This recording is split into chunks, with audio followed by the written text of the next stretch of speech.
I think what people don't realize in the heat of the moment is like, all right, like, me and you can get into an argument, right? Mm-hmm. I could call you a bunch of names. You can call me a bunch of names. At some point, me and you could have a conversation. We could work it all out, right? Shit happens. I've had beef with lots of people. You know, me and Italy Chopper were going at it on Twitter for months, you know? And then we just had a conversation. We worked it out. Then we had an interview and we hugged it out and it was cool.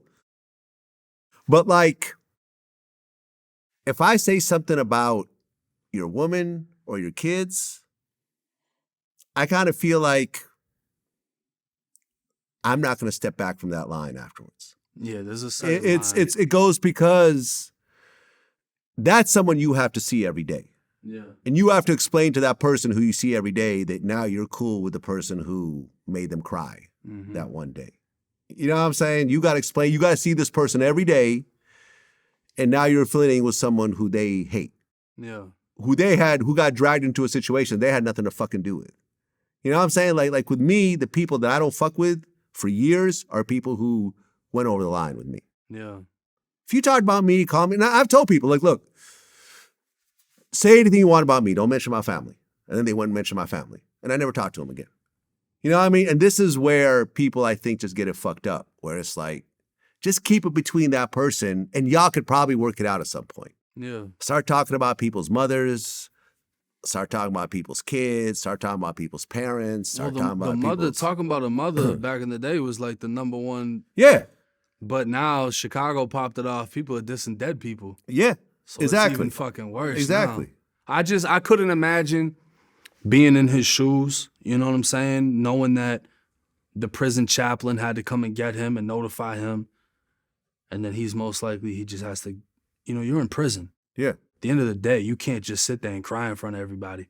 You know, so it's... Even though your mother just got killed? I mean, bro, you got to really take shit to the chin. You have an impression to hold on that prison. So you're saying that if someone's mother... So you're telling me that if you're in prison and you just found out your mom got killed and you burst into tears, people will look at you like you're soft? Yeah. Yeah. Everyone has a mother. Yeah. Everyone can relate. A lot of dudes' mothers in there have died. And they just took it.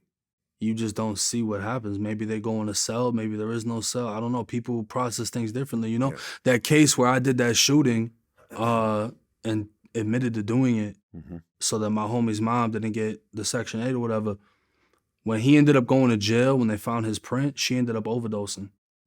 And I always held that against me because I was like, I just felt like if shit didn't happen how it happened, maybe she wouldn't have been stressed out. Maybe she wouldn't have did as much as she did. And I had a talk with him after, and he said, you know, he didn't hold it against me like I held it against myself. But while he was inside of the jail, when I went to jail, I talked to people that were in the dorm with him, and they said the chaplain pulled him out, told him his mother died, and they said he sat on his bunk and was crying. But nobody tried him. And I'm going to be honest with you, one of the scariest moments I ever had in prison was when I was in confinement with this dude named Tank from Broward County. And he had this female that he loved that was like his high school sweetheart. And he got a letter that she got killed because apparently she had AIDS and gave it to a guy and he murdered her. And this dude was like 6'1", 6'2", strong as shit. And he broke the fuck down in the cell with me in the cell. Mind you, I'm fucking like 19, skinny white kid. Got this dude in here with me and he's screaming, crying, hitting shit. Now, I don't know what the fuck's about to happen. I don't know if he's about to redirect this shit at me, but there's nothing I could do. But I watched a grown-ass man break down. I didn't look at it as pussy. I looked at it like, damn, I've never seen this. Yeah. But people will take anything for weakness when you're inside a prison.